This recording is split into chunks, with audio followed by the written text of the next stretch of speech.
NK Inc. Vendor Cloud Maker.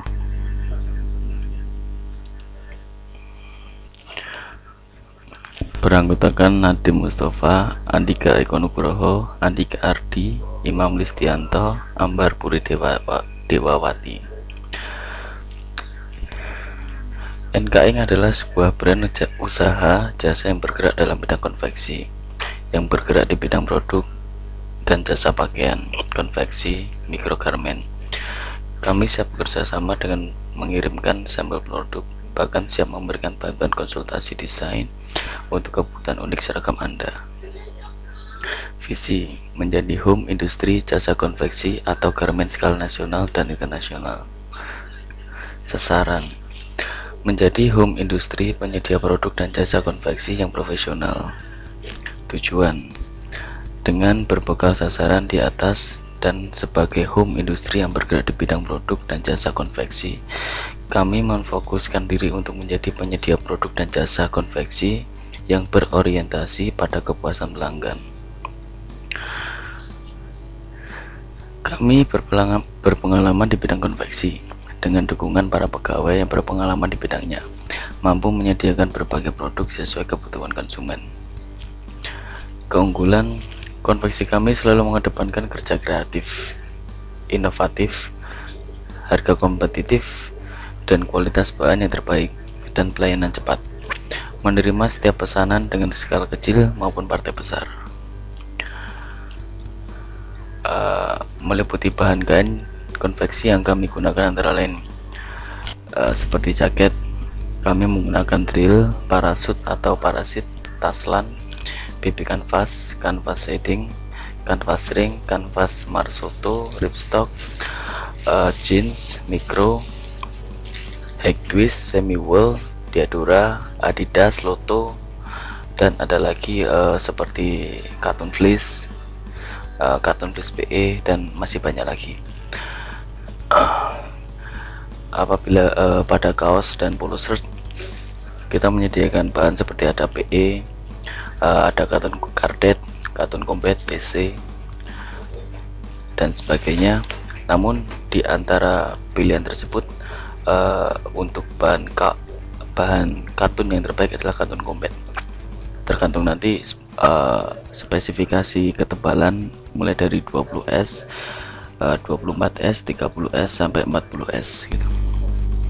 Lalu kemeja, kita ada American Drill, Ultramil, Castillo, Verlando, Ventura, dan sebagainya. Dari bahan-bahan yang ada di sini tidak menjadi salah satu tidak menjadi salah satu pakem, namun itu juga nanti akan menyesuaikan terhadap konsumen, seperti itu.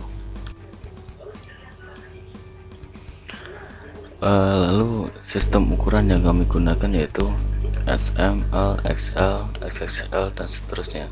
Itu nanti biasanya terbagi menjadi dua, antara size lokal dan size interlokal, nasional atau internasional.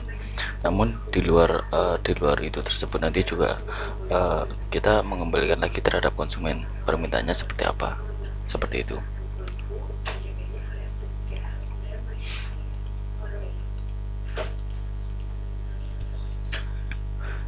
Lalu kita di sini bicara soal estimasi biaya belanja dan karyawan. Screen adalah bagian dari alat sablon gitu. Kita butuh kurang lebih 15 pieces per piecesnya itu harganya 20.000, totalnya kurang lebih 300.000. Rakel itu juga meliputi bagian dari sablon. Kita membutuhkan 3 pieces, harga per piecesnya itu ada 50.000, total 150.000. Obat sablon, ini adalah obat sablon yang salah satu obat yang menjadi pokok kita gitu. Pokok untuk sablon, per kilonya itu adalah 75.000. Warna di sini akan maksud adalah warna bagian dari sablon gitu, tergantung nanti warnanya apa. Itu harga per kilonya sekitar 75.000. hair dryer 1 pieces seharga 175.000.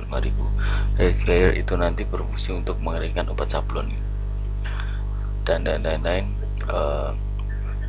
Ini merupakan estimasi tak terduga, anggaran dana yang tak terduga senilai 225.000. Total modal awal adalah 1 juta rupiah. Gaji karyawan, kenapa kita mengestimasikan dana untuk gaji karyawan itu? Kita di sini kan kita tidak hanya bertugas, namun kita di sini juga bekerja. Seperti apa yang tugas yang kita kerjakan ini gitu. Jadi 5 orang tadi kita hitung kerja untuk 7 pekan sesuai dengan tugas kuliah gitu.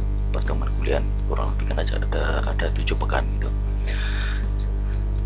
Untuk 7 pekan satu orangnya tuh kami gaji 1.200.000 rupiah. Untuk dikalikan 5 orang totalnya 6 juta rupiah. Sekarang kita ke biaya produksi.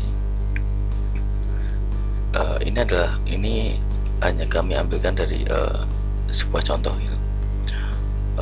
Contoh dari kalkulasi kami. Kita ambil contoh semisal 10 pieces kaos dengan satu warna sablon ukuran A3. Yang perlu dibawahi di sini adalah 1 kilo kain katun combat 30S. Itu seharga 85.000. Semisal itu kita proses kita potong jadikan kaos, itu menjadi 5 pieces. Nah, lalu kita lanjut katun combat 30S itu tadi yang atas tadi, kita butuhnya 10 pieces kali 17.000 rupiah.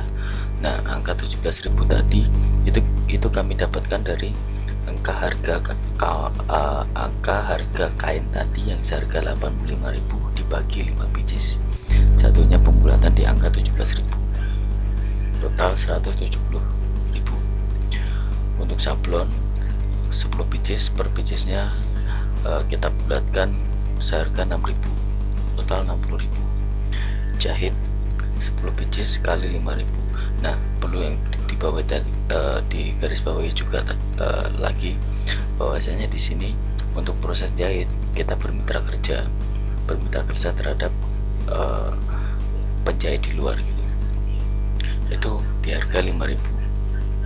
Lalu dan lain-lain adalah estimasi dana dari keseluruhan produksi kita lebihkan 5.000. Itu untuk menanggulangi hal-hal yang tak terduga, semisal ada barang yang reject atau kekurangan apa dan sebagainya, itu kita bisa ambilkan dari angka 5.000 tadi. Lalu total produksi itu senilai 330.000. Itu untuk ambil contoh tadi yang per 10 pieces, berarti 1 pieces kaos itu seharga 33.000 rupiah. Lalu di sini ada beberapa daftar harga dan perhitungan modal laba. Patokan daftar harga ini nanti juga akan menjadi bagian dari brosur list harga yang nanti kita untuk kebutuhan pemasaran. Lalu di sini daftar harga dan perhitungan modal laba. Untuk t-shirt 10 pieces pendek kita harga 60.000 rupiah. Semisal panjang tambah 5.000. Nah, kembali ke perhitungan yang awal tadi, kita ketemu modal per piecesnya itu adalah 33.000 rupiah. Ketika harga jualnya itu adalah 60.000, berarti 60.000 kita kurangi 33.000, kita ketemu laba bersih 27.000. Berarti setiap 10 pieces modal kita 330.000, laba 270.000. Untuk t-shirt 30 pieces seperti ini bisa menyesuaikan. Jadi setiap semakin jumlahnya semakin banyak, harga semakin menurun, seperti itu. Lalu yang perlu digarisbawahi dari kita mematok laba 5% dari harga order.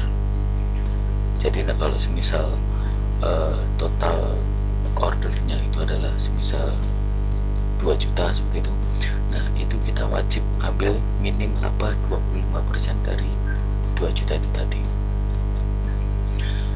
Lalu kita ke media promo, kita membuat proposal itu untuk kami bagikan ke instansi pemerintah atau yang bersifat resmi ya. Lalu brosur kami bagikan ke target pasar, itu nanti bisa kami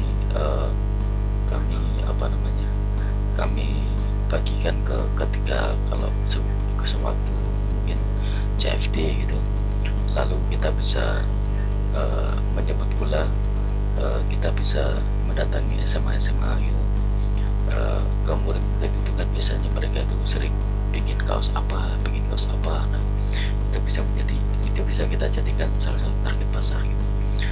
Lalu yang di sini yang paling kita gunakan adalah media sosial, Facebook, Instagram. Namun di antara media promo ini tadi yang satu lagi yang menjadi salah satu yang menjadi terdekat kita adalah pertemanan. Kenapa pertemanan?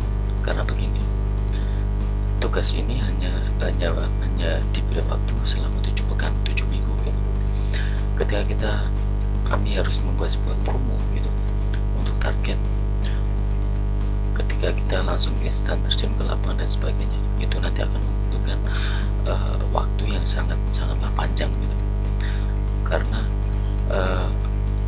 menimbulkan brand image bahwasanya kami adalah vendor terpercaya, produksi yang terpercaya dan sebagainya, itu di mata orang awam yang tidak tahu, mereka pasti akan banyak tidak peduli seperti itu. Jadi ini nanti kami akan sangat memaksimalkan yang namanya melalui pertemanan dari teman-teman kita. Kita bisa melihat ke teman kita, mungkin ada temannya dan sebagainya seperti itu.